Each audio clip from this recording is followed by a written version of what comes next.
Ya ojo amat Syiah. Loh, ini Pak Ibnu Kalam, nanti teman-teman Kristen menganggapnya kita ini. Saya lagi baca ini dalam saya mendapatkan baptisan Roh Kudus ini. Tolong jangan ketawa ya. Haleluya, puji Tuhan. Ya, saya dapat saya dapat baptisan Roh Kudus ini. Bapak Ibnu Kalam juga diam ya.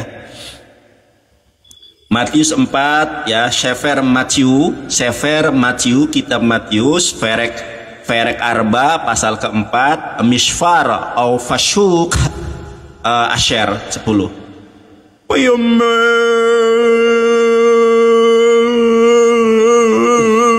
Ya ojo amat Syiah. Pak Ibnu Kalam, saya serius ini, jangan ketawa. Al-Quran dilarang. Loh, Pak Ibnu Kalam, saya tidak membaca Al-Quran, saya sedang membaca Bible. Kitab dengan wajar, baca kitab dengan wajar. Saya tidak membaca kitab Al-Quran. Kalau membaca Al-Quran, saya penuh kasih karunia. Saya contohkan. A'udzubillahi minasyaitonirrajim. Dengar Pak Ibnu Kalam, Pak Ibnu Kalam. Saya kasih contoh, saya baca Al-Quran. Saya kasih contoh, saya baca Quran dengan saya baca Bible dalam bahasa Ibrani. Kalau saya baca Al-Quran, dengarkan Pak Ibnu Kalam. Bismillahirrahmanirrahim.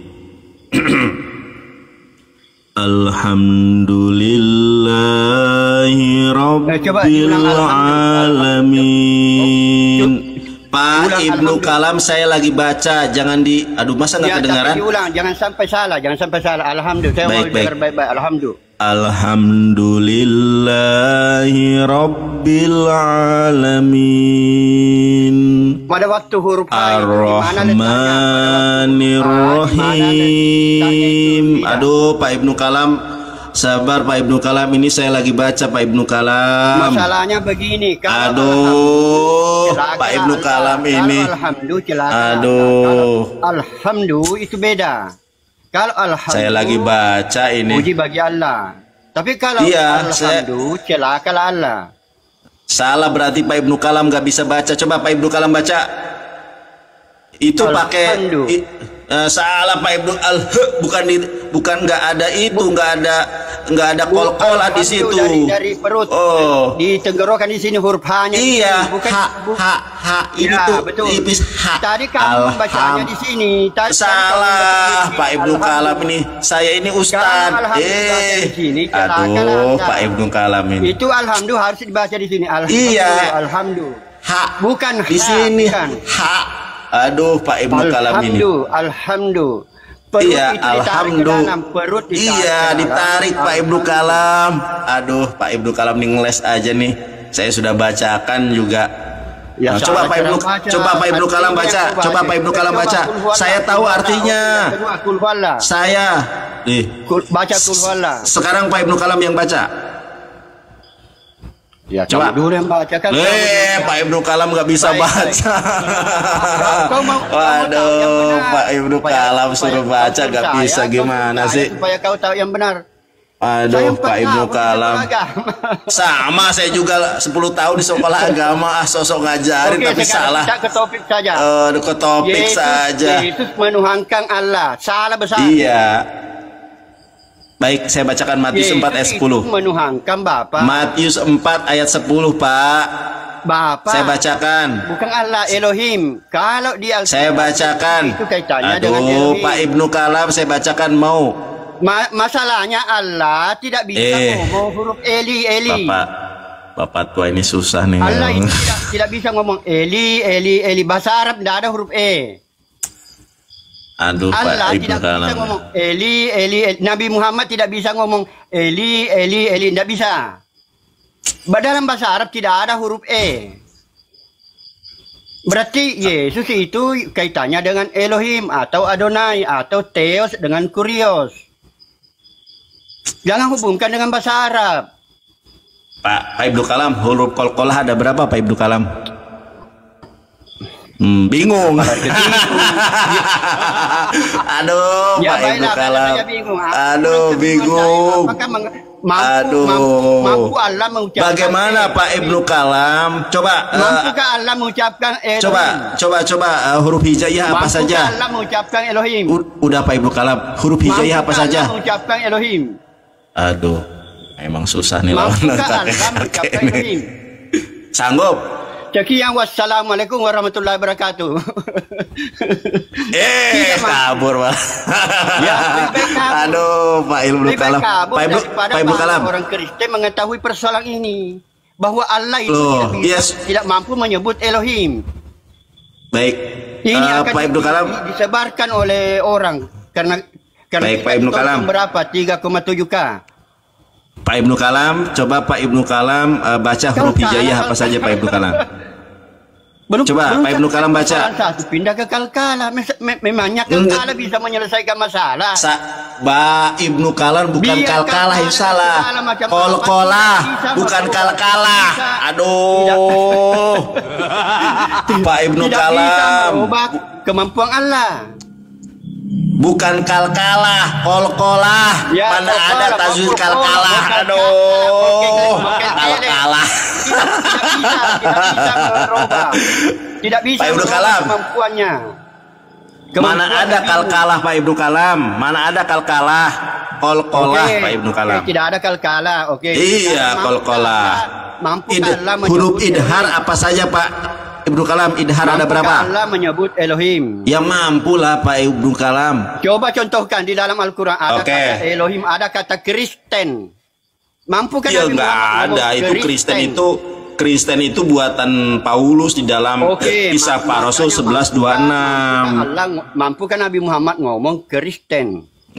Enggak ada Kristen di dalam Quran, adanya Nasrani Pak. Karena tidak mampu ngomong Kristen. Bukan tidak mampu, tetapi sejarah Kristen itu dibuat oleh Rasul Paulus. Nah, saya tunjukkan ayatnya. Saya tunjukkan. Begini, mampukah Nabi Muhammad ngomong Eli Eli lama sabaktani? Mampulah Pak Ibnu Kalam. Ini saya tunjukkan. Saya tunjukkan. Loh, kenapa? Kabur. Jangan kabur. Aduh, Pak Ibnu Kalam. Pak. Aduh, kalkalah, jangan kabur, kalkalah. Ya, nantilah Pak Ibnu Kalam. Nanti kalkalah. Ayo, udah jelaskan sekarang. Pak Ibnu Kalam jangan kabur. Kalau Pak Ibnu Kalam kabur, ini ada tertulis di sini. Iya, Pak Ibnu Kalamnya open cam. Pak Ibnu Kalamnya open cam. Coba open cam. Turun aja deh. Kok malah turun? Pak Ibnu Kalam memberikan sebuah tema tetapi tiba-tiba lari. Ayo jangan kabur. Akan banyak orang menjadi Kristen kalau saya debat. Mana ada, makanya nggak apa-apa. Coba open cam. Enggak, saya mau. Kok enggak? Jangan kabur Pak Ibnu Kalam. Ya sudah, jangan kabur. Open cam. Kita keluar. Jangan. Tidak bisa keluar. Jangan keluar, sudah saya tahan di sini. Ayo Pak Ibnu Kalam. Ayo open cam Pak Ibnu Kalam. Coba. Nah begitu. Iya nggak bisa memang, sudah ditahan Roh Kudusnya sama saya. Roh Kudus Pak Ibnu Kalam sudah saya tahan. Baik Pak Ibnu Kalam, okelah saya lupakan kesalahan Pak Ibnu Kalam tadi membaca kolkolah jadi kalkalah. Okelah, nggak masalah. Iya, kolkolah bukan kalkalah. Kolkolah sugro, kolkolah kubro. Oke, baik.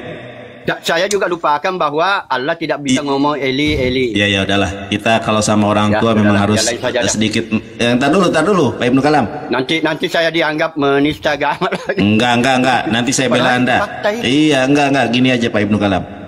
Pak Ibnu Kalam. Ya. Ya, kita yang saja, yang ringan-ringan saja.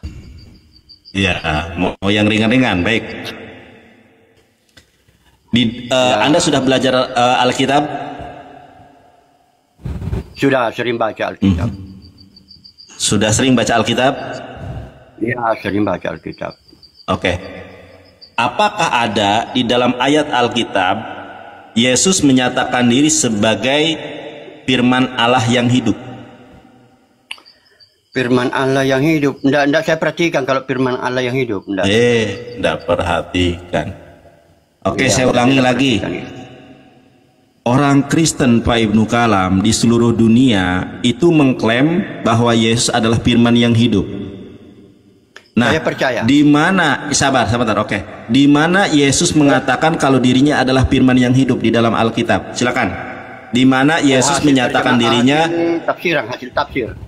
Hasil tafsiran. Enggak. Yang saya tanya Pak Ibnu Kalam, Pak Ibnu Kalam harus tahu pertanyaan saya apa. Pertanyaan saya, selama hidupnya Yesus 33 tahun di muka bumi ini, pernahkah dia menyatakan bahwa dirinya adalah firman yang hidup?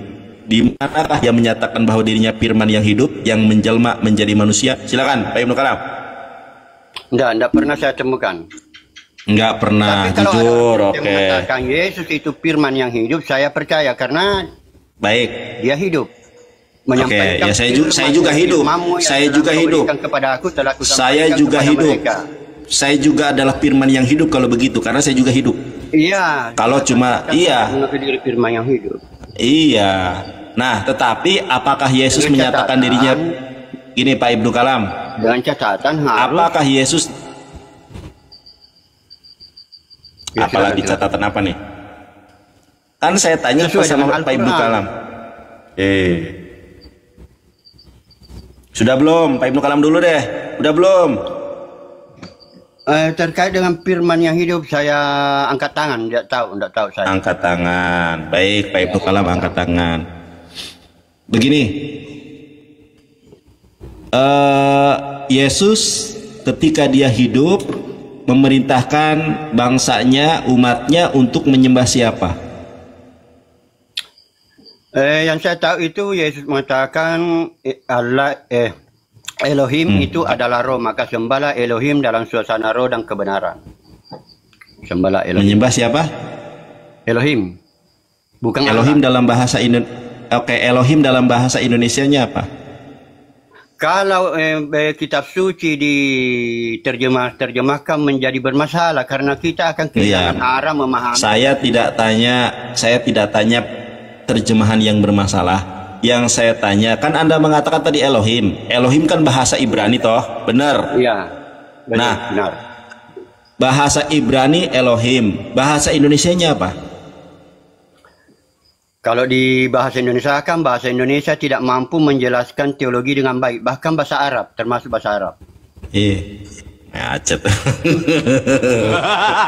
Saya tunjukkan. Nah, saya tunjukkan Pak Ibnu Kalam Matius 5 yang saya ucapkan ini fakta. Pak Ibnu Kalam, saya tunjukkan Pak Ibnu Kalam ya, di dalam Markus 12 ayat ke-29. Markus 12 ayat 29 ya. Jadi Pak Ibnu Kalam, aduh bahaya ini Pak Ibnu Kalam nih. Salah Pak Ibnu Kalam. Tidak bahaya, justru saya ingin supaya kita lihat. Kita lihat Pak Ibnu Kalam. Kita lihat. Berarti ini terjemahan yang salah. Betul. Ini terjemahan yang salah. Bukan persoalan salah, tetapi itu terjemahan. Iya, terjemahan yang salah atau tidak? Bukan kitab suci. Nah, sekarang saya tanya. Artinya, kalau orang berpedoman kepada terjemahan itu bukan kitab suci.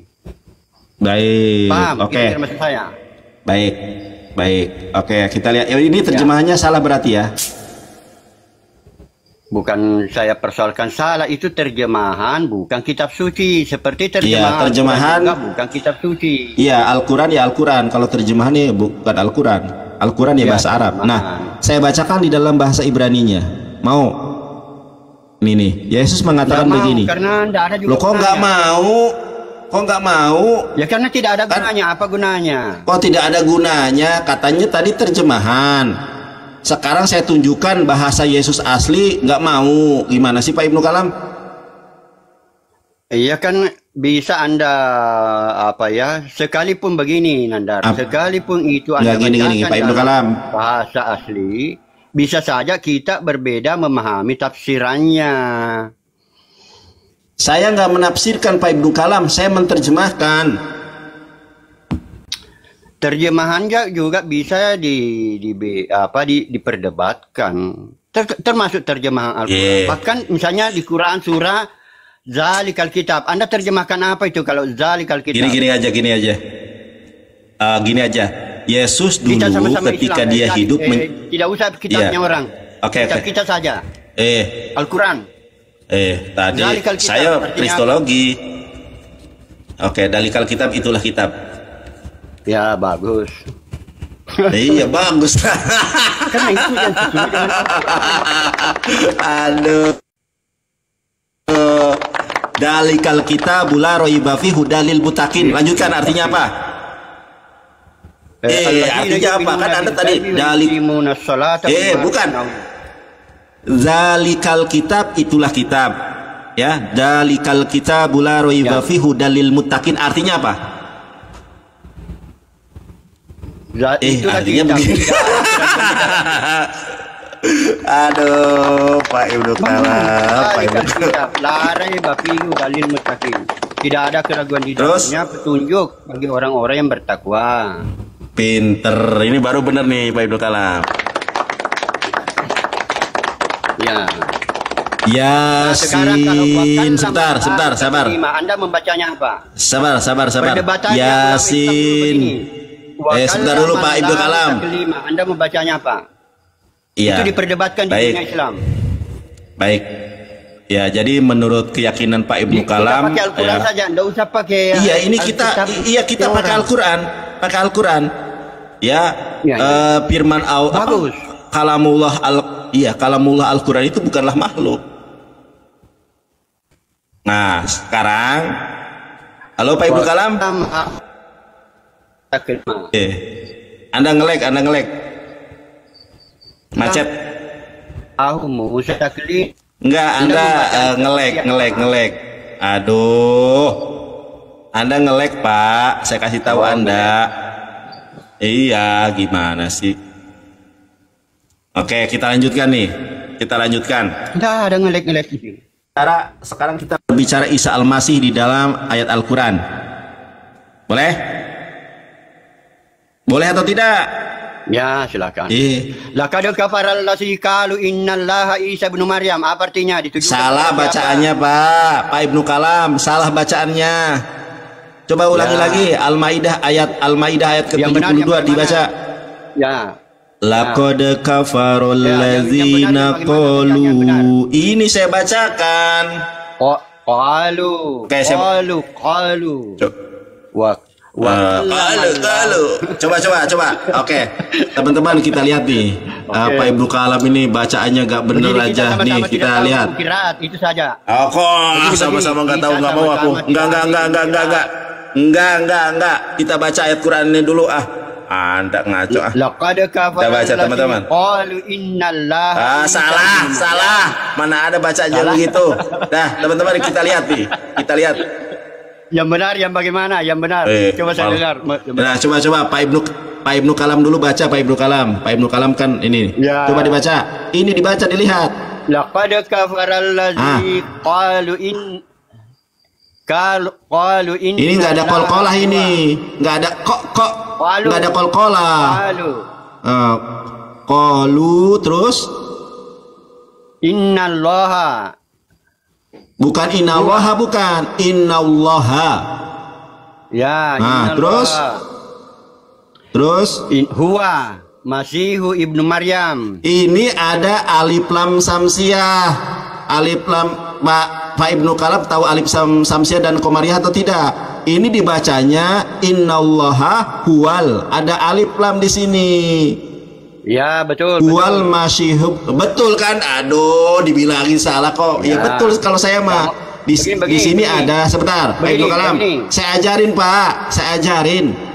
Ya, innallaha huwal Masihubnu Maryam. Coba dibaca lanjutnya. Wa qala Masihu ya bani Isra. Bukan Isra. Di dalam bahasa Arab nggak ada Isra. Israel. Israel. Benar. Terus benar kan kalau saya ngajarin benar. Coba dibaca lagi. Coba dibaca lagi dari awal. Ini ada mad, itu Pak Ibnu Kalam. Ada mad di situ. Ada 6 harokat. Betul. Dibacanya gimana? Panjang. Coba. Ya, kamu yang kasih contohnya. Ya bani Israil a'budullaha rabbi wa rabbakum. Coba diulangi. Bikin capek ya. Kita bikin capek. Ya udah, artinya aja. Artinya Pak Ibnu Kalam tahu nggak artinya? Ya. Coba artinya apa? Telah kafir orang-orang yang berkata sesungguhnya Allah itu adalah Isa Al-Masih putra Maryam. Oke, gini aja deh, Pak Ibnu Kalam. Sebentar ya. Mana ada kakak saya nggak di bawah? Sebentar. Kakak saya pintar ngaji nih. Mana ada kakak saya nggak? Bunda Neng, ajarin Pak Ibnu Kalam ngaji. Nah, ntar mana nih? Sebentar ya. Ya, saya tidak ahli di bidang ilmu qiraat. Iya, makanya ini ada kakak saya pinter ngaji. Aduh, mana Neng nih, Bunda Neng nih? Kok nggak bisa naik Bunda Neng? Siapa yang dimaksud di situ? Orang Kristen yang bagaimana itu? Laqad kafara allazi qalu innallaha wa Isa ibnu Maryam. Iya ya, tahu, nanti aku kasih tahu biar ilmu qiraat lagi, nanti lari lagi. Enggak. Aduh, sabar. Enggak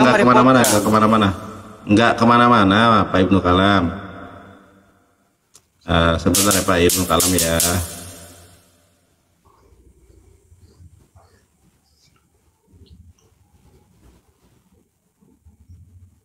Ntar Pak Ibnu Kalam, saya lagi telepon orangnya. Biar Pak Ibnu Kalam nggak salah baca.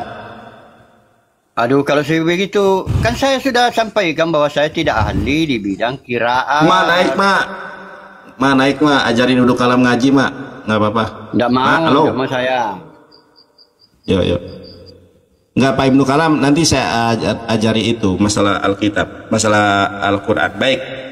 Di dalam Al-Quran dikatakan di situ artinya apa, Pak Ibnu Kalam? Ya, kafirlah orang yang mengatakan Isa ibnu Maryam itu adalah Allah. Nah, masalahnya di dunia ini yang mengatakan. Tapi di dalam di dalam perjanjian baru tidak ada istilah Allah. Itu masalahnya. Iya, karena kenapa tidak ada? Ini ada. Yang kedua, Allah di dalam Al-Quran tidak bisa ngomong Eli Eli. Iya, coba kita perhatikan. Ini ada Pak Ibnu Kalam dalam Alkitab. Ngomong Eli Eli. Iya, coba Pak Ibnu Kalam baca ini di dalam Alkitab apa, di dalam Alkitab apa, Pak Ibnu Kalam? Pak Ibnu Kalam ini baca apa, Pak Ibnu Kalam? Salah berarti ini. Ini tulisannya apa? Nah, itu kan terjemahan. Itu terjemahan. Bahasa Ibraninya apa? Bahasa Ibraninya apa? Ya, saya tidak bisa membacanya kalau dalam bahasa Ibrani. Iya, bahasa Ibrani yang Anda ketahuinya apa? Enggak bisa saya. Pak Ibnu Kalam ini.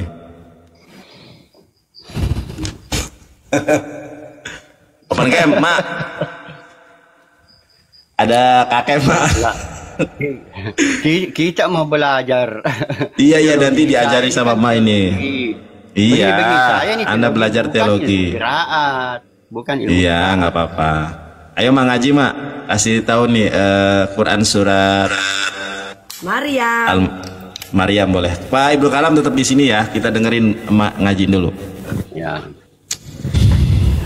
Assalamualaikum warahmatullahi wabarakatuh semuanya. Waalaikumsalam warahmatullahi wabarakatuh. Salam kenal Pak Ibnu Kalam, salam kenal. Saya tadi nyimak dari bawah dari tadi ya. Pak Ibnu Kalam, Masya Allah, katanya terserah.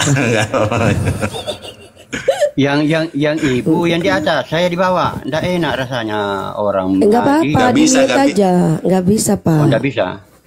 Gambar ini nggak bisa dipindahin, Pak Ibnu Kalam. Saya yang di bawah. Nggak bisa dipindahin.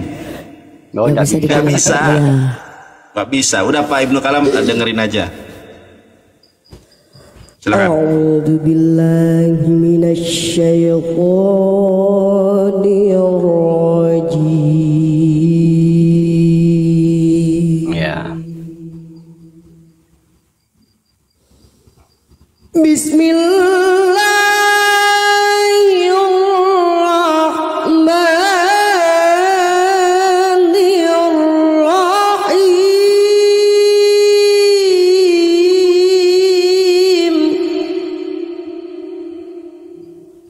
Allah. gimana saudara? Nggak kelihatan letak wifi. Matiin. Qala inni abdullahi ataniyal kitab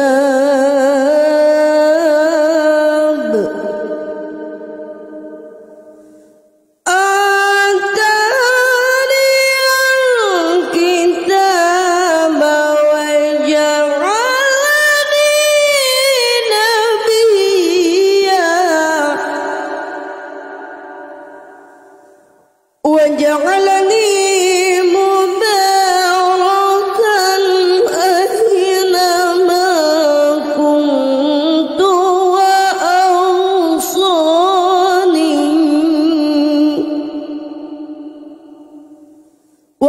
وأوصاني بالصلاة والزكاة ما دمت حيا وبرا بوالدتي ولم يجعلني جبارا شقيا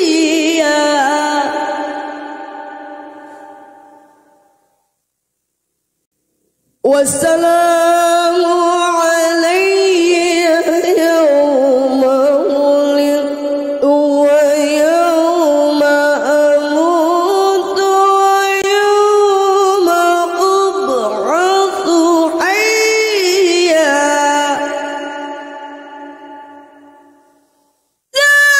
ذلك عيسى بن مريم قول الحق الذي فيه يمترون ما كان لله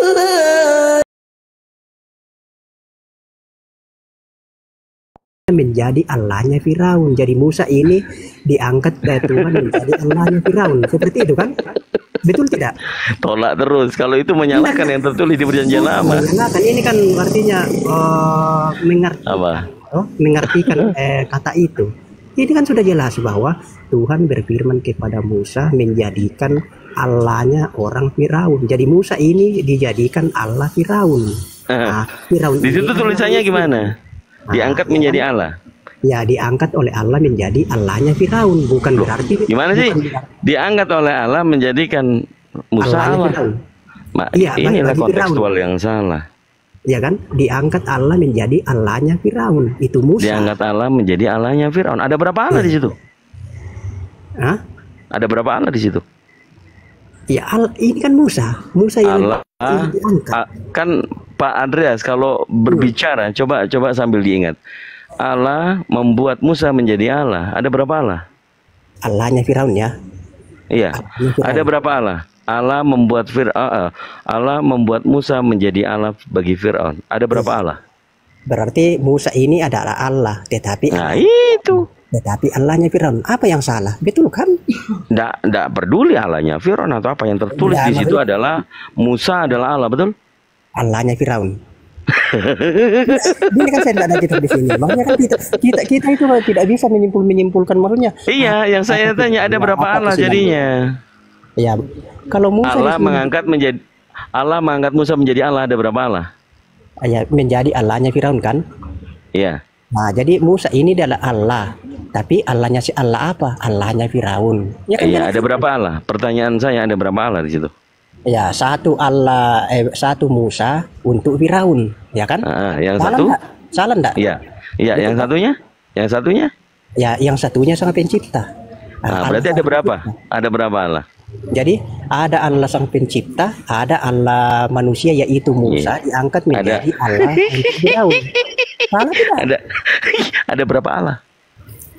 Loh, Kan bisa disimpulkan sendiri. Masa ini loh, kalau Pak Andreas ini kalau nggak salah mengakui bahwa ada Tuhan Sang Sumber, ya. Ada wakil Tuhan yaitu Yesus. Jadi nggak sederajat tapi dua Tuhan. Enggak begini. Begini juga kan, begini juga. Itu kan Musa itu sudah jelas. Poin saya begini Pak Andreas, begitulah ternyata terjemahan ini Gabrul, ya. Masa diyakini Musa itu bukan nabi tapi Allah. Ya Allah yang mengangkat. Pemahaman orang Islam Allah Subhanahu wa taala itu proper name. Bismillahirrahmanirrahim. Dengan menyebut nama Allah. Allah itu nama. Bagaimana nama Allah kemudian disandingkan kepada makhluk? Nabi lo. Musa itu nabi, rasul. Dan abangnya menjadi nabi. Coba bayangin. Abangnya Harun menjadi nabi. Kemudian saya katakan tadi, saya akan melucuti Bible. Apalagi yang terjemahan. Betapa gabrulnya. Sorry kalau ada jangan usik betapa gabrulnya Bible LAI ini yang kemudian mengartikan ALLAH di Kejadian 15 nomor 8. Kau simak, jangan usik, jangan nyongor kau. Kejadian 15 nomor. Mau aku luruskan pemahaman lu tentang Kejadian pasal 15 nomor 8, ya. Kata Abraham, di situ ada huruf ALLAH, huruf besar. Original teksnya adalah YHWH ya. Mereka tidak mau saya jelaskan. Sabar dulu, jangan jadi penjajah kau. Iya, saya mampu menjelaskan tentang pemahaman lu itu. Tentang Keluaran 7 ayat 1. Jadi gini ya, maksud dari ayat Keluaran 7 penjajah memang nggak tahu diri. Diem dulu, belum disilakan. Jadi tamu itu gantian. Itu ya, sabar dulu. Kenapa jiwamu meronta itu kenapa ya? Sabar dulu. Tenang aja ya. Iya. Oke, saya lanjutkan. Saya memberikan pengetahuan kepada Pak Andreas, saudaraku yang baik hati ini dan jujur. Nggak bisa dijawab ya Pak. Saya menyampaikan tentang ilmu linguistik, bagaimana LAI ini menyebabkan kita bergesekan, ya. Orang satu-satunya yang harus bertanggung jawab, ya. Huruf tetragrammaton YHWH itu kemudian diterjemahkan ALLAH, huruf besar semua, ya. Itu secara nggak langsung disamakan tuh, disebutnya Allah, huruf besar semua. Kejadian 15 nomor 8. Original teksnya adalah YHWH atau YHWH. Kita sekarang bandingkan dengan Yesaya pasal 42 nomor 8. Di situ tulisannya, aku ini Tuhan, huruf besar semua. Tuhan di situ original teksnya sama, YHWH. Kenapa itu berbeda dengan yang di Kejadian 15? Inilah kebusukan dan kegoblokan LAI. Kalau di Yesaya 42 nomor 8, dengarkan baik-baik. Kalau dimaknai dengan sama yang di Kejadian nomor 15, aku ini Allah, itulah namaku. Faham? Faham kalian ditipu oleh LAI? Yang awalnya Kejadian 15 itu ALLAH, di Yesaya 42 dengan mudahnya kelicikan, ya, ketolonan si ular beludak ini digantinya huruf TUHAN besar semua. Kalian yang nggak paham Alkitab, bukan yang lain, mau disalahkan lagi.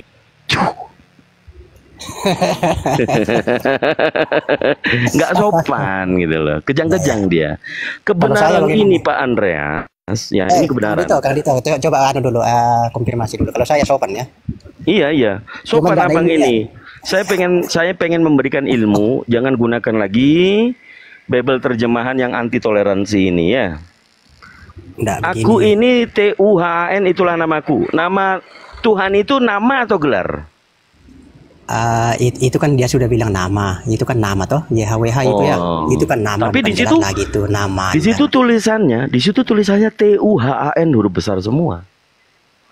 Nama apa itu gelar? kan mungkin sudah terjemahan ya. Tapi yang terjemahan dalam bahasa apa kan gitu? Apa itu? LTHUN itu kan terjemahan dalam bahasa Indonesia kan? Nah, salah atau betul itu menurut Inggris Bang itu Andreas? diterjemahkan bahasa Inggris kan? Menurut Bang Andreas, ya? menurut Bang Andreas, diterjemahkan oleh LAI, aku ini TUHAN itulah namaku, itu betul atau salah? Ya ini kan dia bukan salah karena itu kan maksudnya terjemahan ke bahasa kita karena kita ini kan Indonesia. Jadi ya, jadi orang Indonesia harus mau dibodohi kalau Tuhan itu adalah nama bukan gelar ya. Jadi kita orang Indonesia ini mau dibodohi sama LAI, aku ini Tuhan, Tuhan itu adalah nama bukan gelar gitu. Ya, itu apa konteksnya di situ kan? Lihat konteksnya apa itu yang diterjemahkan menjadi TH. Saya tidak berbicara konteks, saya bicara tentang linguistik. Bagaimana terjemahan ini sangat memaksakan dan ketahuan untuk awalnya menyamakan, kemudian membedakan. Kalaulah TUHAN mengikuti yang di Kejadian 15 tadi, original teksnya sama, ya TFAB. Ya. Kalau kemudian ALLH ditaruh di Yesaya 42, apa yang terjadi? Aku ini Allah, itulah namaku. Oke. Jadi Allah itu nama. Nama Allah. Bukan gelar. Kalau dalam bahasa Indonesia ya diterjemahkan ke dalam bahasa Indonesia. Allah. Iya, betul. Iya. Apa salahnya di situ? Enggak ada kan? Kalau yang saat ini aku ini Tuhan, itulah namaku. Salah atau betul? Aku inilah Tuhan, berarti itu diterjemahan lagi itu ya. Yang benar tadi kan Allah, ya. Iya, itu nih maksudku saya, Pak Andreas. Oh begitu. Iya, jadi hati-hati. LAI itu ular beludak. Kalau ketemu orangnya satu-satu persatu, tidaklah mungkin orang itu mau menampakkan diri gitu, Ji. Kemudian mau tahu lagi, kalau YHWH itu ya menurut sudut pandang orang Kristen, saya tanya dulu, iblis itu ciptaan bukan, Pak Andreas? Iblis itu menurut Pak Andreas ciptaan atau bukan? Ini kalau dibilang iblis itu ciptaan atau bagaimana ya, soalnya begini ya, mungkin apa ya? Kontradiksi ya, karena kalau saya menarik kepada sang sumber bahwa kepada Allah ya, kan Allah itu adalah sang sumber atau dia yang pertama dari segala sesuatu, berarti ya kenapa ada iblis? Tidak mungkin kan kalau sesuatu yang ada itu pasti kan ada penciptanya ya kan. Nah, makanya saya bilang di sini ya, kalau menurut saya ya bisa juga saya katakan diciptaan karena kan Tuhan yang pertama dari segala sesuatu atau Allah. Oke? Tapi tidak ada tertulis di dalam Bible, perjanjian lama atau mungkin perjanjian baru, iblis itu ciptaan, tapi melainkan malaikat yang berkhianat. Jadi kita ambil persepsi dari Bible, iblis itu bukan ciptaan. Jadi jangan salahkan saya kalau YHWH itu dianggap sakral, nama yang tetragrammaton ya. Ini saya ajak logika dan akalnya Bang Andreas, saya ajak berpikir. Kita buka di 2 Samuel nomor 2 Samuel pasal 24 nomor 1. Di situ dikatakan, bangkitlah firman muka YHWH. Ia membujuk YHWH ya, YHWH. Karena TU huruf besar semua ya, TFAV kan, YHWH. Ia menghasut Daud untuk melawan orang Israel dan menghitung kembali orang Israel dan orang Yehuda. Ini yang membujuk ia ini adalah YHWH atau Tuhan. Ya, di 1 Tawarik pasal 21 nomor 1 dengan perikop yang sama, pendaftaran dan hukuman. Di situ tertulis iblis bangkit dan ia iblis menghasut Daud untuk melawan orang Israel dan menghitungnya kembali. Pertanyaan saya, di Samuel tadi YHWH yang membujuk, di 1 Tawarik iblis yang membujuk. Oke. Siapakah yang sebenarnya membujuk Daud? A. YHWH, B. Iblis. B. C-nya Yahweh sama dengan iblis menghasut Daud. Silakan. Ini kan saya tidak pegang kitab ya. Jadi saya itu akan menjawab sesuai yang memang tertulis. Ini kan saya tidak pegang, ya. Mungkin dimengerti begitu kan? Jadi kalau memang ada tertulis begitu bahwa di Samuel tadi saudaraku bawakan bahwa Allah yang membujuk. Nah, sementara di Tawarik bahwa iblis yang membujuk kan? Ada betul tidak itu? Ya, jadi jadi kalau ada betul tertulis begitu ya berarti dua-duanya. Tapi saya bilang ini kan saya tidak pegangnya, jangan sampai teman-teman perhatikan baik-baik kalimat saya. Begitu ya. Ya, saya mau hipnotis ini. Simak baik-baik pertanyaan saya.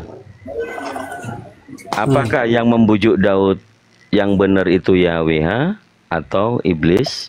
Atau YHWH sama dengan iblis membujuk Daud?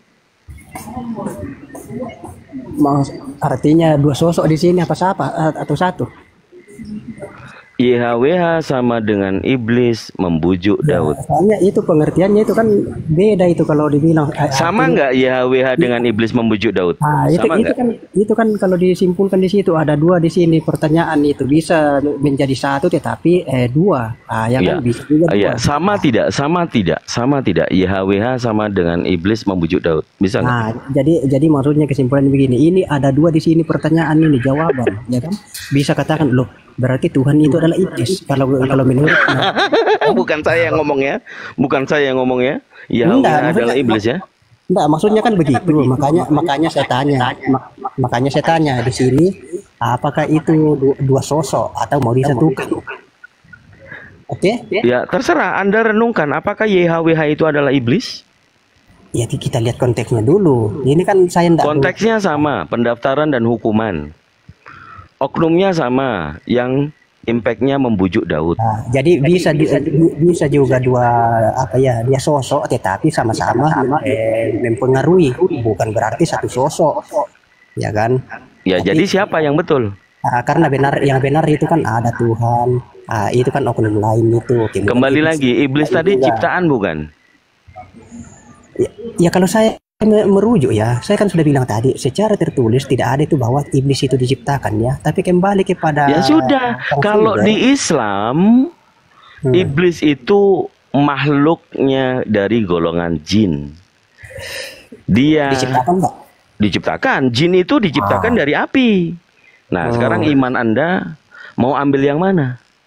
YHWH sama dengan iblis karena iblis tidak diciptakan, bertahan di Kristen, atau mau ikuti orang-orang Islam yang memang sebenarnya Allah Subhanahu wa Ta'ala yang menurunkan kitab suci Al-Quran, beliaulah yang maha mengetahui.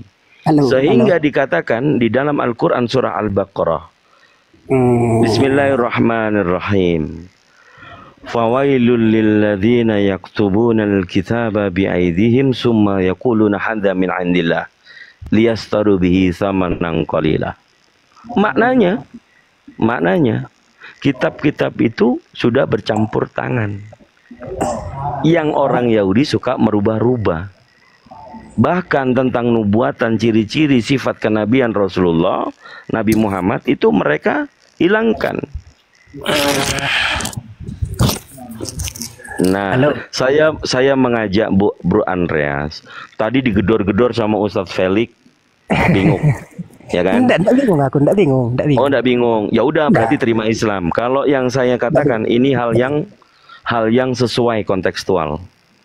Apakah Bible itu? Makanya enggak begini ya.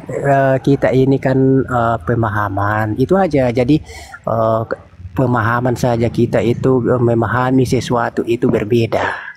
Jadi tanggapan saudaraku siapa ini Kang Dito ya pemahamannya seperti itu, kalau pemahaman saya juga ya beda kan. Jadi kita itu hanya berbeda pemahaman, jadi tidak mungkin kita mau samakan begitu, tetapi intinya sebenarnya itu sama sebenarnya, cuma dalam memaparkan, ya kan, dalam memaparkannya aja itu yang ya berbeda kita caranya memaparkan, tetapi intinya sama itu ya.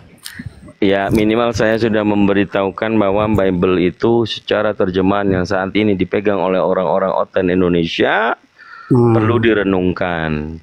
Kalau pemahaman Bapak itu adalah Yahweh, yang terjadi dalam ilmu kristolog adalah Yahweh itu iblis. Wah, tidak juga, tidak seperti itu. Itu kan makanya saya kembali tadi bahwa itu kan hanya pemahamannya Kang Ditoku yang tercinta. Jadi siapa yang membujuk Daud sebenarnya? Yahweh apa iblis? Ya, ini bisa kan nggak membedakan? Bisa nggak membedakan? Bisa saya simpulkan di situ bahwa ini dua sosok ya. Tapi kan saya sudah bilang tadi, saya di sini tidak membaca kitab. Kalau di ulangan yang sudah dipaparkan di situ dibaca, kalau memang benar ya, itu kan Allah atau Tuhan. Nah, sekarang ditawarik iblis yang membujuk, berarti ya dua-duanya kan, dua-duanya Allah dengan iblis. Kan ini sosok ini berbeda. Terus Daud itu lebih memilih yang mana? Atau keduanya? Jadi beda ya. Jadi beda Allah dengan iblis. Tapi di dalam membujuk, ya dia membujuk. Tuhan juga membujuk, atau Allah juga membujuk Daud. Iblis juga membujuk Daud. Ya kan? Tapi jangan disamakan bahwa ya Tuhan, saya tidak berani lah seperti itu karena iman saya. Tidak ada seperti itu. Aduh, beginilah ya. Bedanya pemahaman. Ya, sebenarnya tahu, cuman Pak Andreas nggak jujur. Coba nanti direnungkan, Pak. Bukan berarti menghujat. Inilah yang kita baca adalah terjemahan. Jujur. Ya. Jadi kalau terus kemudian saya ambil kesimpulan ya dua-dua membujuk. Tapi kalau Oke, saya sadarkan satu kali lagi ya. Satu frase segmen lagi. Saya sadarkan Anda. Di dalam Markus pasal 5 nomor 6, di situ ada manusia yang menyembah Yesus. Ia melihat Yesus dari jauh, kemudian ia berlari mendapatkannya dan menyembahnya. Iya. Betul ya? Bang Andreas menyembah Yesus nggak? Betul. Menyembah. Oke. Sama berarti dengan Markus 5 nomor 6 itu. Ya, saya mengikuti Oke, baik. Nanti dicatat ya Markus 5 nomor 6. Kita cek dulu. Manusia yang menyembah Yesus ini ternyata adalah orang itu kerasukan roh jahat atau kerasukan iblis. Pada saat dia di tengah malam berlarian, ia ke pekuburan dan ke bukit-bukit, kemudian menyakiti dirinya, memukuli dirinya sendiri dengan batu. Itu manusia yang menyembah Yesus. Kemudian ternyata ia kerasukan iblis. Manusia yang kerasukan iblis itu, dia sadar tidak kalau dia menyembah Yesus? Ternyata dijawab di ayat selanjutnya, di nomor selanjutnya, nomor 7. Wahai, apa urusanmu dengan aku, wahai Yesus, kan gitu ya? Anak Allah ada di situ ternyata iblisnya. Otomatis penyimpulan dari kata kalimat itu adalah iblis yang nyembah Yesus. Nah, tadi Pak Andreas nyembah Yesus. Sama nggak Pak Andreas dengan iblis? Nah, itu orang yang datang itu kan orang kerasukannya. Orang kerasukan datang kepada Yesus. Apa datang ke sana untuk disembuhkan atau bagaimana? Pertanyaan saya, kita mendapati bahwa manusia itu nyembah Yesus, ternyata iblis yang nyembah Yesus.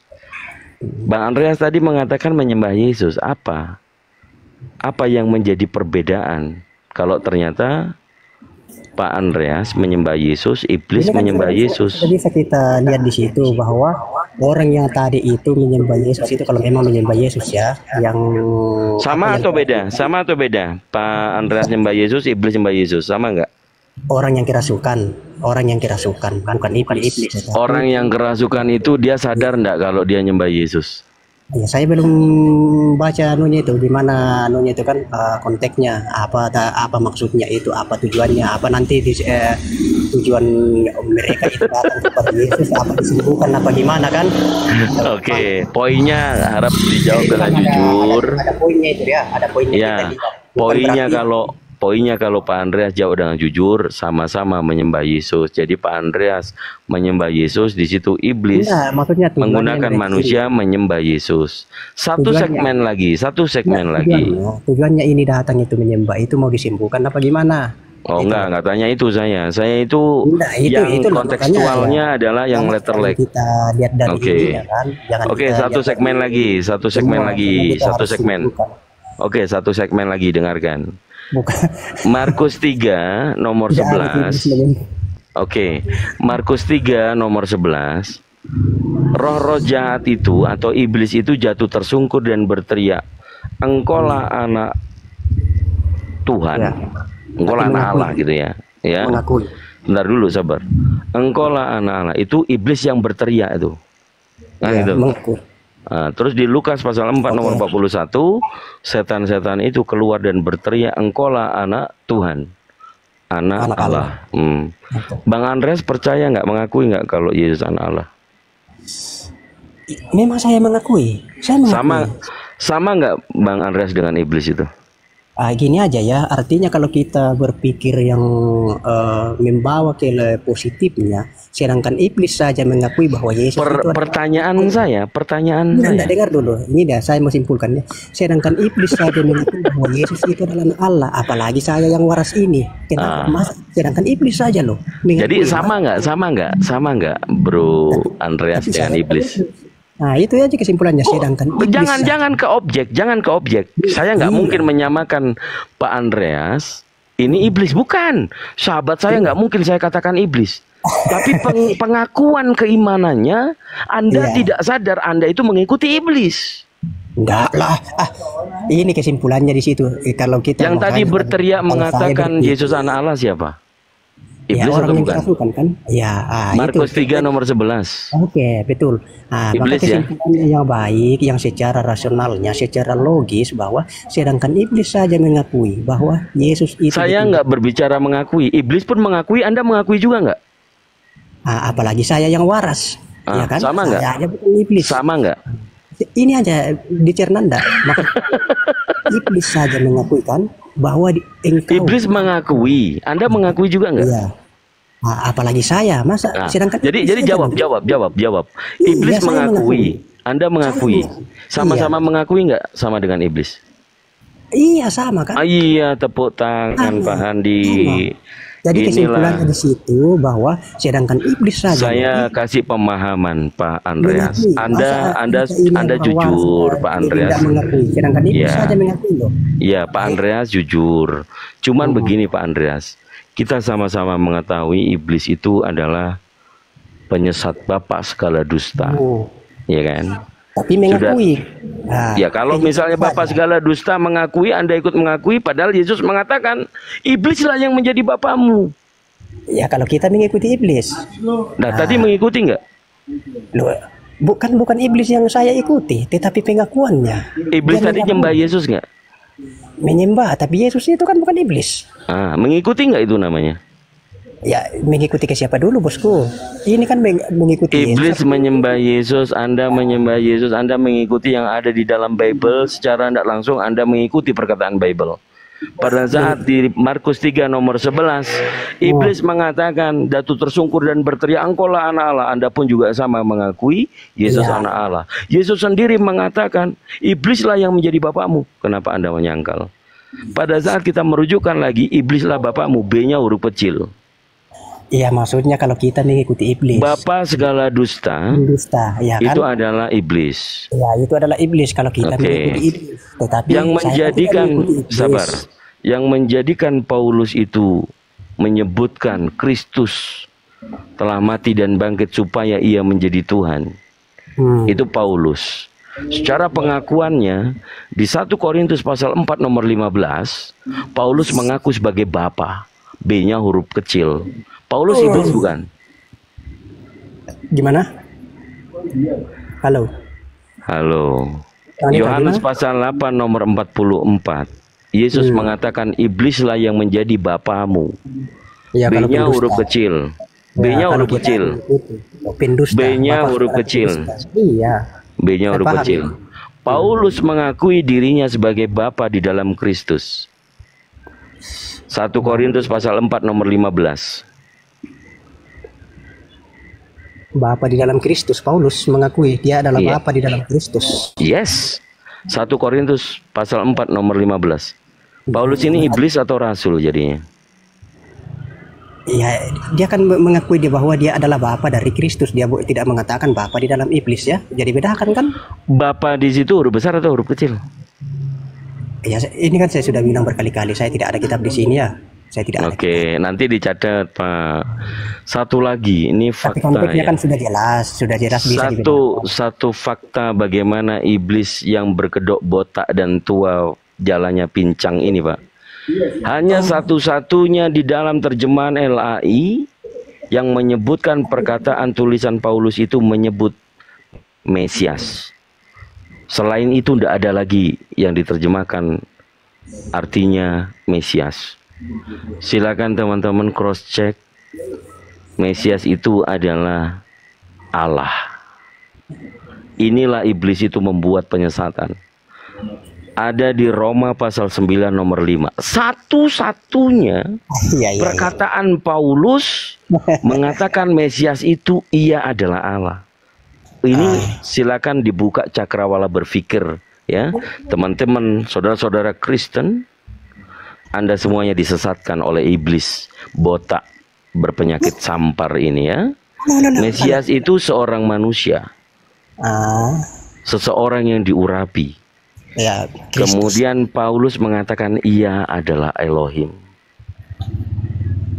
Sejak kapan Paulus ini menjadi orang penting di dunia Kristen, sementara bapaknya sendiri tidak dijelaskan siapa namanya? Jadi poin terbesar dalam pengkajian Kristolog. Halo Kang Dito. Iya. Mungkin saya bisa ini ya menyampaikan juga ini buat mungkin yang di bawah ya supaya kasih kesempatan tentang Paulus ini ya. Boleh silakan. Jadi kalau ini Paulus ini terlalu dipersoalkan oleh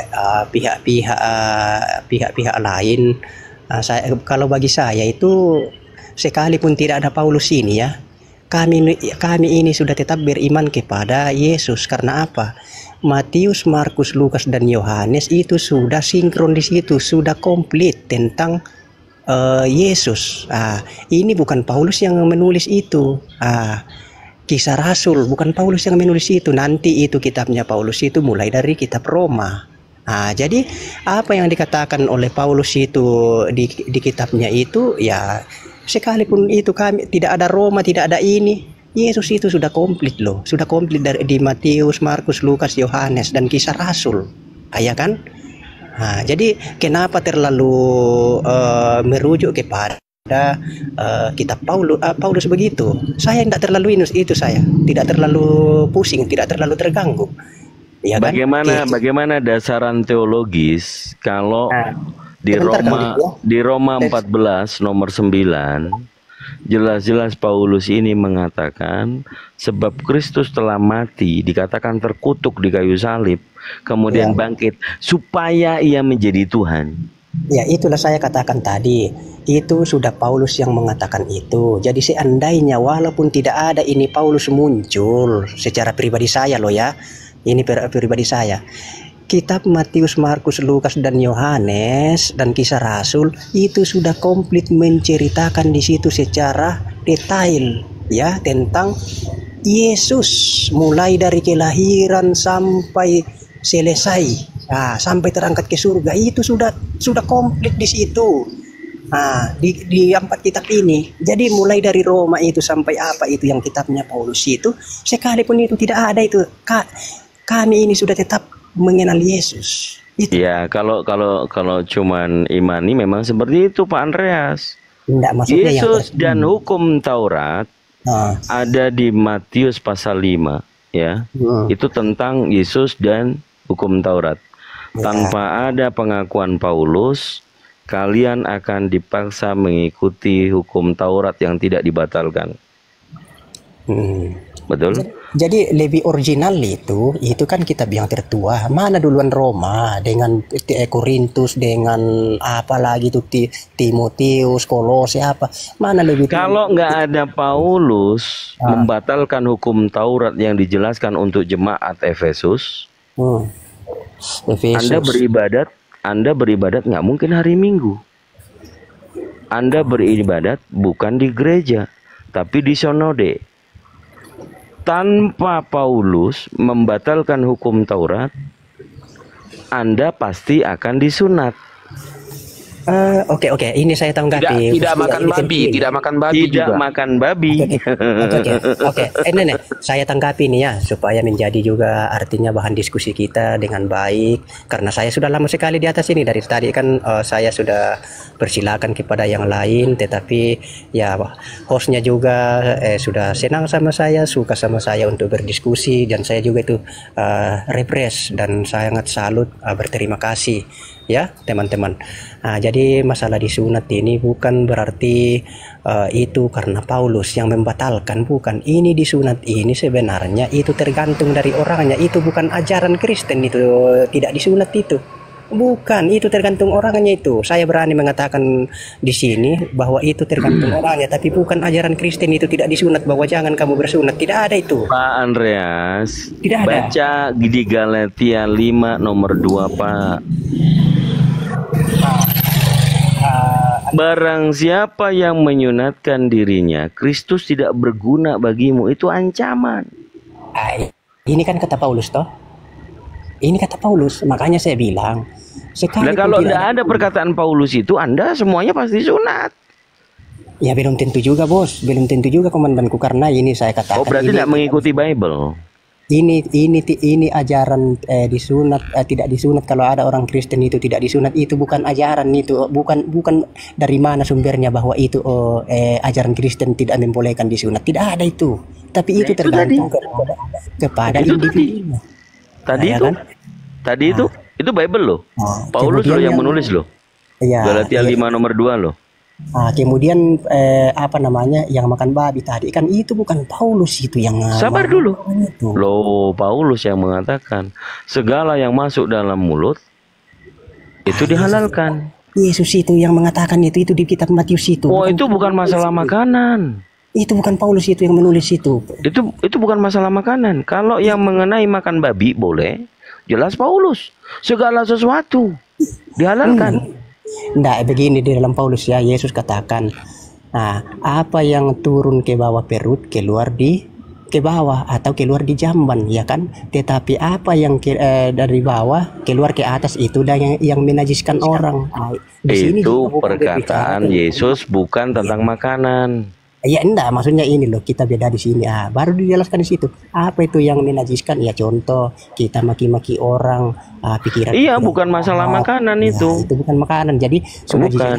Tadi. Tapi kalau yang Paulus katakan dihalalkan semuanya, itu Paulus. Anda kayaknya memang nggak pernah baca Bible. Enggak, makanya saya bilang begini, kalau kita terlalu fokus menyalahkan kepada Paulus, saya katakan ini kan sekalipun tidak ada ini, saya sendiri begini ya, saya sendiri menyimpulkan dalam perspektif saya ya, bahwa sekalipun tidak ada ini Paulus, Yesus ini sudah tetap utuh, sudah tetap keimanan kami itu sudah tetap itu.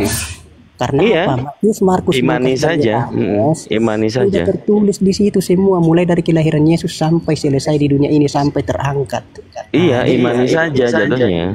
Jadi nanti di Roma itu mulai tulisan Paulus itu yang dibahas-bahas. Sebenarnya itu peristiwa yang sudah ada. Dia mengulas lagi, ya kan? Jadi sekalipun tidak ada Paulus, tidak ada masalah bagi saya.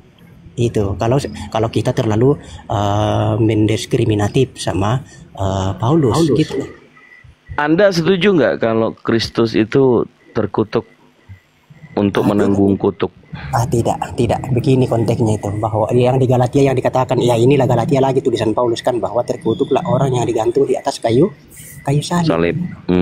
Nah, jadi kenapa Paulus mengatakan begitu, bahwa memang orang yang digantung di atas kayu salib itu adalah orang yang terkutuk, betul kan? Tetapi Yesus itu bukan orang yang terkutuk, tetapi dia mengatakan di situ bahwa dia menggantikan, ya toh. Jadi dia menggantikan. Jadi orang yang digantung ini bukan dia yang terkutuk, tetapi mengambil. Oke, 1 Korintus pasal 12 nomor 3, terkutuklah Yesus, itu tulisannya. Iya, tapi kan ada anunya di situ toh, selanjutnya ada katanya bahwa ada kan tertulis terkutuklah Yesus. Tulisan Paulus 1 Korintus 12 nomor 3. Dia tidak ada dibilang kayak terkutuklah Yesus, tetapi terkutuklah orang yang digantung di atas. 1 Korintus pasal 12 nomor 3, Pak. Coba baca. Terkutuklah Yesus. Coba baca anunya itu.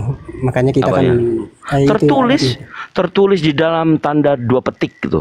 Terkutuklah Yesus. Coba baca itu di Korintus itu. Itu kan sudah tulisan Paulus itu. Iya, nanti Anda catat saja. Saya nggak mungkin bohong. Orang Islam nggak pernah berbohong. Ya, kita di sini kan artinya kita mau memang melihat dan mengomentari apa yang memang sudah tercatat ya. Jadi tidak mungkin kita mau menambah. Tertulis di situ memang tulisannya Paulus, terkutuklah Yesus.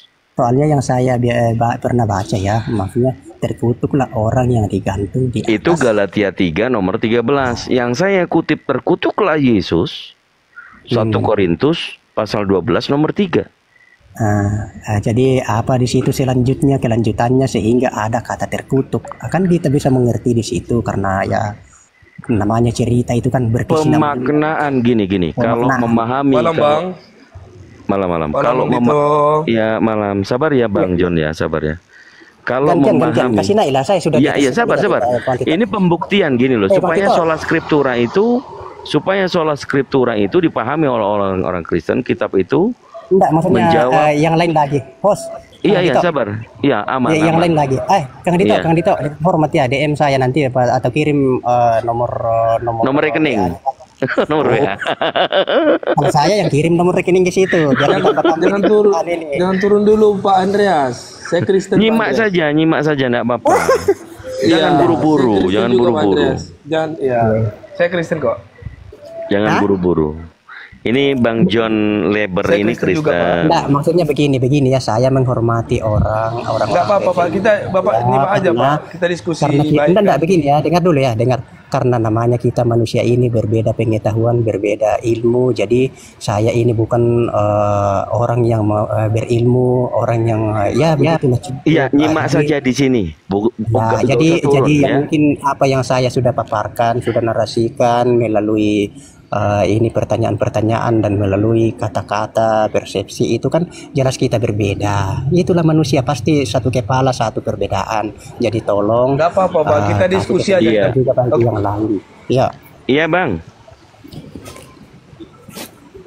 Ya Bang John. Ya Bang John, selamat malam. Apa nih, Bang? Ya ngalir aja. Karena saya dari tadi juga. Temanya apa tuh Bang? Saya ngalir aja, tapi ini saya menghormati teman-teman saya, ada Ustadz Feli dan juga Bunda Rahma, mungkin mau masuk bergantian. Betul. Kalau saya ngadepin juga, nanti dianggapnya ngeroyok gitu ya. Ini diskusi benar-benar kita ada di disclaimer, disclaimer di sosial media ini kita utamakan ilmu perbandingan agama ya. Oke, silakan Ustadz Felix atau Bunda Rahma. Tapi sebelum Bunda Rahma masuk, saya sampaikan kepada Bang Andreas atau siapapun Kristen, kalau diskusi pertama aktifkan akal dulu, itu satu. Yang kedua harus jujur. Berarti ya kalau ditanyanya pertama tendensi, Pak. Tidak boleh tendensi begini, pribadi. Itu tendensi Pak. Kita diskusi-diskusi yang baik. Diskusi yang baik. Kalau Bang Dito tadi mantap, saya suka tadi. Pak Felix, saya suka dengan Bang Dito tadi. Oke, ini hanya arahan daripada saya. Sabar dulu, supaya Anda jangan salah paham. Makanya jangan potong dulu. Supaya diskusinya lancar, edukasi. Kenapa saya katakan aktifkan akal? Orang yang mau mengaktifkan akalnya itu ketika ditanyanya pasti jawabnya A. Oke, mulai. Ketika manusia sabar. Oke, sekarang udah. Oke, mulai. Temanya apa sekarang nih? Anda yang tendensius, Anda yang memotong saya. Anda dari awal bilang izin saya iklan dulu bentar ya. Maaf ini kan saya mau izin buat teman-teman, tolong ya, itu akun narasumber kita. Kalau ada tanda plus di samping nama beliau, silakan dipencet ya, diklik aja. Semua kayak Bunda Rahma, Bang Felix, Bang Ferry Said, Akang, silakan di tanda plusnya dihilangin teman-teman ya. Saya minta waktu 1 menit. Sesudah teman-teman klik tombol plus di samping nama beliau, saya minta waktu 1 menitnya untuk gedor layar biar Komal Kanda Handi kuat dari tombakan ya. Mohon ya, siap, stay tune. Oke, saya lanjutkan sedikit ya, supaya oten-otennya salah paham. Saya lanjutkan, orang yang mengaktifkan akalnya itu ketika ditanyanya A, pasti jawabnya A. Kalau memang tidak ada jawabannya, katakan tidak ada.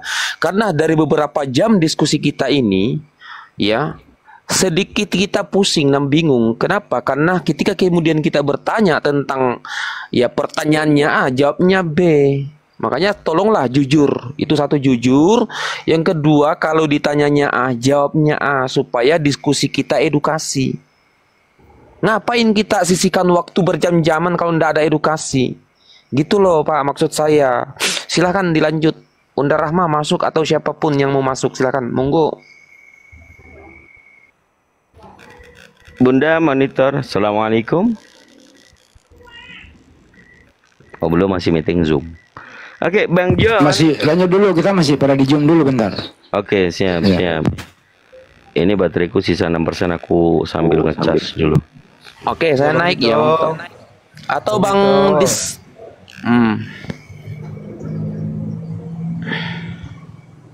Lanjut. Oke, apa yang mau didiskusikan, Kang? Iya, makanya saya tanya. Saya baru masuk nih. Apa yang didiskusikan, temanya apa sih Pak? Ini saya kasih topik deh Anda berdua, yang basic aja. Sebenarnya Kristen itu menyembah siapa, Muslim itu menyembah siapa, itu standar banget loh, ya. Oke. Ya, itu berdua silakan atur. Ada yang berdasi dulu atau saya? Silakan, monggo. Silakan. Oke, saya moderatorin ya. Temanya sudah dibuat. Silakan mungkin dari Bang John dulu untuk bernarasi tentang kekristenan. Silakan. Persyaratannya tidak boleh menghina, menghujat personal dan sesembahan masing-masing. Betul. Kita harus saling menghormati, oke? Oke, lanjut. Siap. Oke. Malam semua. Selamat malam, Bro. Silakan. Jadi tadi saya juga sudah diskusi juga tadi sama Bang Dito. Saya Kristen Protestan. Jadi menurut keyakinan Kristen, bahwasanya Tuhan atau Allah yang kami sembah adalah Allah Trinitas, Allah Tritunggal. Artinya di dalam diri Allah terdiri dari 3 pribadi, yaitu Allah Bapa, Yesus Kristus yang adalah Firman, dan Roh Kudus. Itu iman kepercayaan kami tentang Tuhan. Lanjut. Mungkin ada dalil mendukung pendukungnya, Bro. Silakan dilanjut. Kalau dalilnya kan seperti di kitab Yohanes 1 ayat 1, pada mulanya adalah firman, firman itu bersama-sama dengan Allah, dan firman itu adalah Allah. Dalam kitab Yohanes 1 ayat 1 itu berarti pada mulanya adalah firman. Firman itu bersama-sama, artinya bersama-sama, dia tidak satu. Dia ada dengan Bapa. Jadi Bapa, Anak, Bapa dan Firman, dan Roh Kudus, seperti yang dikatakan Yesus, aku akan mengirim roh penghibur, penolong yang lain. Itulah Roh Kudus yang akan mengisapkan kamu kepada dosamu. Dan juga di kitab Matius, ketika Yesus bangkit dan naik ke surga, dia menitip pesan, jadikanlah semua bangsa muridku dan baptislah mereka dalam nama Bapa, Anak, dan Roh Kudus. Dalam bahasa aslinya, dalam nama itu onoma, artinya nama tunggal. Sementara Tuhan menyebut 3. Dan ketika Yesus dibaptis oleh Yohanes, ada suara di langit, Bapa, inilah anakku yang kukasihi, kepadamulah aku berkenan. Ketika Yesus dibangkit, dibaptis, ada suara Bapa, dan burung merpati, Roh Kudus seperti burung merpati hinggap di Yesus. Itu salah satu dalil yang menunjukkan bahwa Allah atau Tuhan yang kami sembah Trinitas, Allah Bapa, Putra, dan Roh Kudus. Lanjut. Oke, silakan. Ustaz balik. Ya, sebelum saya masuk menanggapi apa yang dinarasikan tadi Bang John terlebih dahulu, kami menyampaikan bahwasanya kenapa Kami menyembah Allah Subhanahu wa taala yang Maha Tunggal.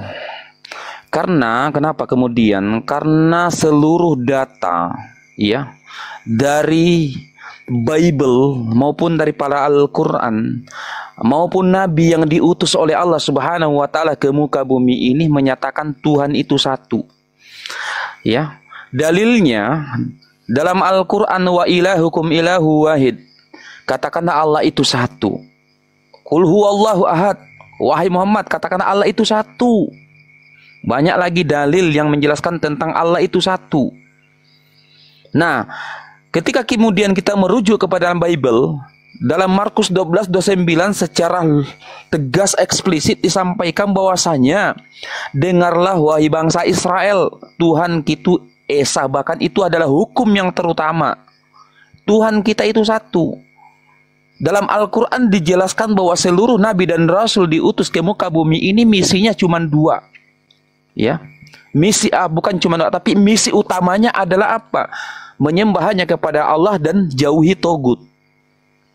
Sebagaimana dalam Al-Quran disampaikan, walaqad ba'atsna fi kulli ummatin rasulan an i'budullaha wa jatanibut togut. Tidaklah Allah mengutus nabi dan rasul dari setiap umat kecuali menyembah, mengajak manusia menyembah kepada Allah Subhanahu wa taala dan menjauhi togut. Apa itu togut? Sesembahan lain yang dibuat-buat oleh manusia, yaitu tandingan-tandingan sesembahan selain Allah Subhanahu wa taala.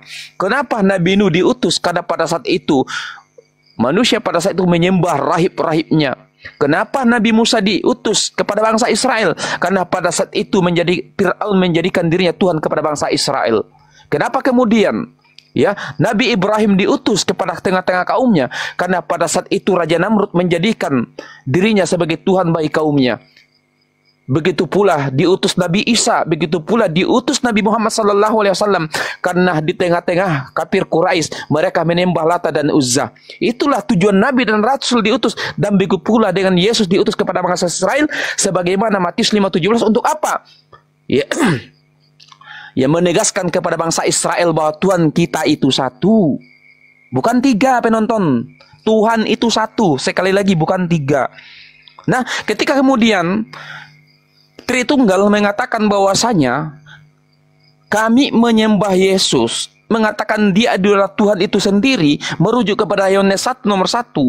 Pada mulanya adalah firman, kemudian firman itu bersama-sama ada dengan Allah, kemudian firman itu menjadi daging. Firman yang menjadi daging itu secara umum dijelaskan bahwasanya setiap manusia itu diciptakan lewat firman Tuhan. Bukan hanya manusia, bahkan seluruh makhluk di muka bumi ini tercipta lewat firman Tuhan. Itu divalidasi dalam Matius 4 nomor 4. Disampaikan di situ, manusia hidup bukan daripada roti saja, melainkan dari setiap firman yang keluar dari mulut Tuhan. Dalam Yesaya 55 nomor 11, demikianlah firmanku yang keluar dari mulutku, ia tidak akan kembali kepadaku dengan sia-sia, tetapi ia akan kembali ketika melaksanakan apa yang aku kehendaki. Dalam Mazmur 33 nomor 9, sebab dia berfirman maka sesungguhnya jadi, dia menghendaki sesuatu maka dialah jadi. Itu dikomparasi dalam Al-Quran, ketika Allah menghendaki sesuatu cukup mengatakan kum fayakum maka jadilah. Jadi jelas kenapa kami menyembah Allah Subhanahu wa taala. Pertama, seluruh dan nabi dan rasul diutus untuk menyembah hanya kepada Allah, menyembah hanya kepada Allah Subhanahu wa taala. Jelas. Jadi pertanyaan saya kepada Anda, setelah Anda membantah tadi Yohanes 1, saya membantah Yohanes 1 nomor 1, berarti di sini gagallah Yesus jadi Tuhan. Jadi ayat apa lagi yang Anda validasi untuk menyembah Tuhan yang dikatakan Yesus itu? Silakan.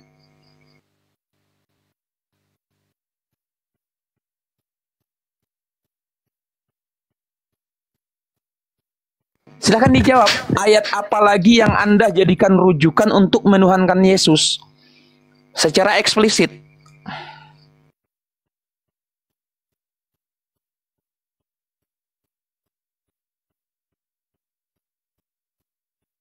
Dibuka mic-nya bang.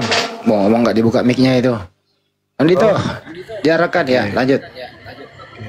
Oke, saya jawab ya.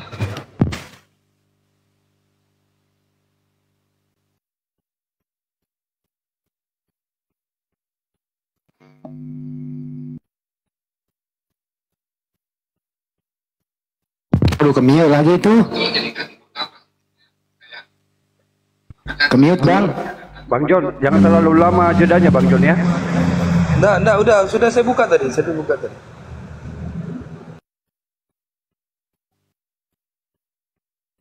Nggak serius kalanya Bang John ini dijawab. Enggak, dia nih lah Ustaz Felix. Dia nggak ngerti soalnya kalau satu perangkat, kalau dia buka aplikasi lain ini pasti jeda nggak kedengeran. Oh gitu. Beritahu aja, disebutkan saja, kita ngerti kok gitu. Disebutkan aja, nggak usah ditampilkan gitu. Lanjut. Oke. Dengar dulu. Di Quran surat Anbiya kan ada tertulis tuh kami dan kami. Artinya Allah berfirman kami. Saya mau nanya nih, kami ini menunjuk ke siapa? Oke, saya jelaskan ya, boleh? Iya, boleh. Iya, belum dijawab pertanyaan saya, tapi insya Allah oke lah saya jawab. Tapi kan kita membahas tadi kan membahas berapanya Tuhan kita kan, membahas tentang. Oke. Jadi pertanyaan ini sering sekali ditanyakan kepada kaum muslimin, bahwasanya apa makna kata kami dalam Al-Quran. Yang pertama, makna daripada kata kami dalam Al-Quran sebagaimana inna nahnu nazzalna dzikra, kamilah yang menurunkan Al-Quran maka kami pula yang menjaganya. Yang kedua, inna laka fathan mubina, kamilah yang memenangkan wahai Muhammad dalam perang Badar. Setiap ada kata kami dalam Al-Quran, yang paling pertama adalah Allah Subhanahu wa Ta'ala melibatkan makhluknya. Mana ayatnya? Oke, sabar. Mana ayatnya? Mana dalilnya? Ayat apa, Pak? Yang mendalilkan, yang menyatakan bahwasanya melibatkan makhluknya, mana ayatnya? Astagfirullahaladzim, sabar Pak ya. Saya hanya menjelaskan pertanyaan kamu sesuai dengan apa yang dijelaskan oleh para mufassirin. Nah, ketika saya kemudian bertanya balik kepada Anda tentang setiap kata yang keluar dari mulutmu, adakah ayatnya? Boleh, yang penting kita nanti gantian. Kamu harus jujur juga. Karena kamu bertanya yang sama seperti itu kepada saya, maka saya akan bertanyakan yang sama kepada Anda nanti. Dengar. Kan saya tadi kan bahasanya kan sudah jelas. Oke, ada dalilnya Pak. Mana? Seandainya kamu tadi jujur, kamu jawab dulu pertanyaan saya. Ini kacau ini, kacau ini Kang Dito, Bang Hangdi.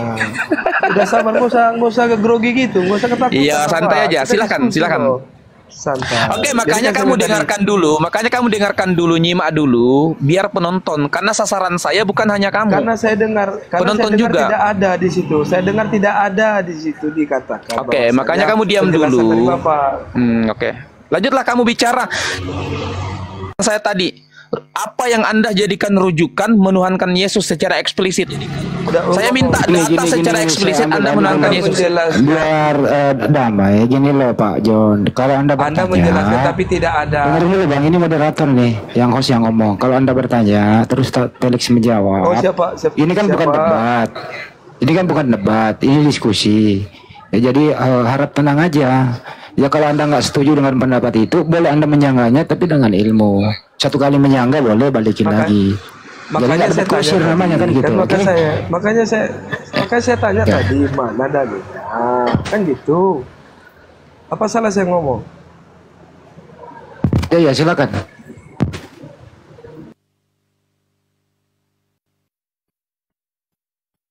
Silakan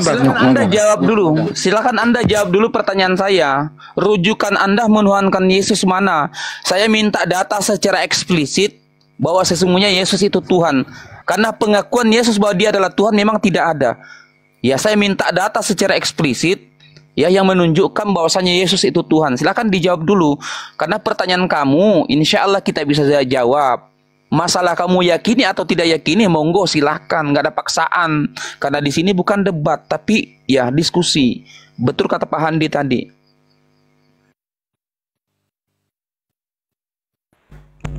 Sambil menunggu Bang John buka data, teman-teman di bawah ini saya instruksikan lagi ya. Yang punya satu poin yang Pak. Belum laporan, tunggu dulu Bang John. Tunggu dulu Bang John, saya minta waktu 1 menit.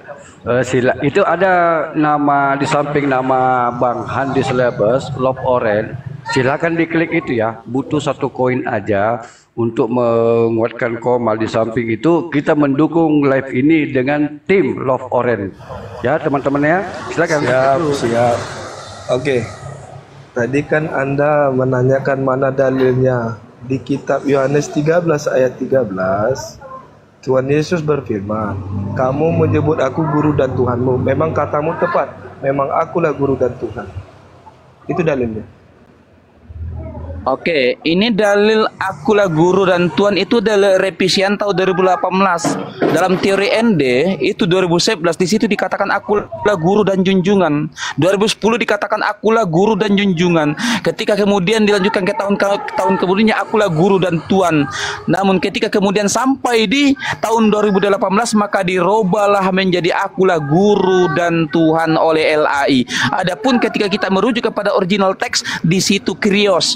Kyrios apa artinya? Kyrios artinya adalah Tuhan. Kita buka. Tuhan. Oke, kita buka ya. Kita buktikan ya. Betul. Ya, saya potong. Betul. Itu saya akui bahwa bahasa aslinya adalah Kyrios atau Kyrios, artinya Tuhan dan atau Tuhan. Oke, kita buktikan ya. Bukan Tuhan, ya, bukan Tuhan. Kita buktikan ya. Gak usah dibuktikan. Saya akui itu. Gak usah dibuktikan. Gak usah capek aja. Saya akui itu. Gak perlu. Berarti bukan Tuhan. Berarti bukan Tuhan. Tuhan. Dalam bahasa Indonesia. Dalam bahasa Indonesia. Dalam bahasa Indonesia, Tuhan sama Tuhan sama. Oh, Tuhan sama Tuhan itu sama. Ayo coba definisi dah. Oke, sabar dulu. Oke, silakan. Dulu. Kenapa saya bilang sama? Tuhan atau Tuhan? Kenapa? Karena bahasa Indonesia hanya di Indonesia aja itu dibuat pembedaan Tuhan dan Tuhan. Kalau di dalam bahasa Inggris itu Lord, di bahasa Arab itu Rob. Tidak ada kata lain selain itu. Oke, sabar. Oke ya. Coba saya tanya kepada kamu jujur, definisi daripada Tuhan itu apa dan Tuhan itu apa? Lord dan God itu definisinya jauh beda loh. Tuhan dengan Tuhan jauh beda, Lord dan God itu jauh beda.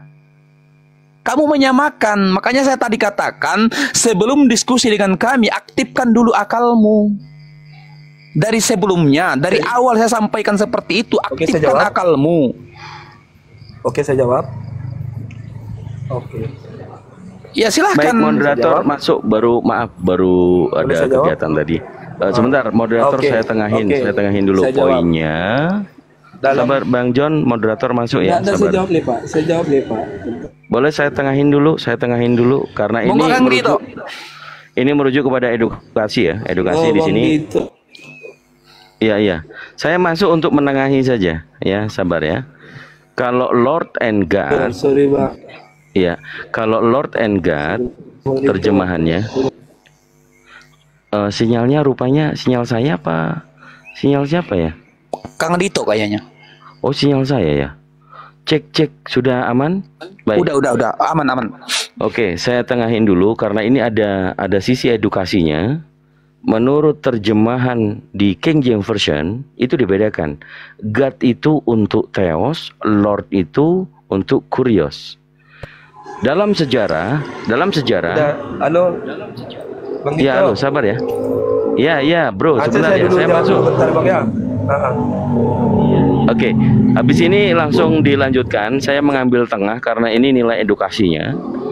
Bahwa dalam sejarah John Wycliffe dan William Tyndale itu mengambil terjemahan dari Koine Greek kemudian ke English. Dari English baru LAI mengambil. Tidak ada dari LAI ngambil langsung rujukan ke Koine Greek, enggak.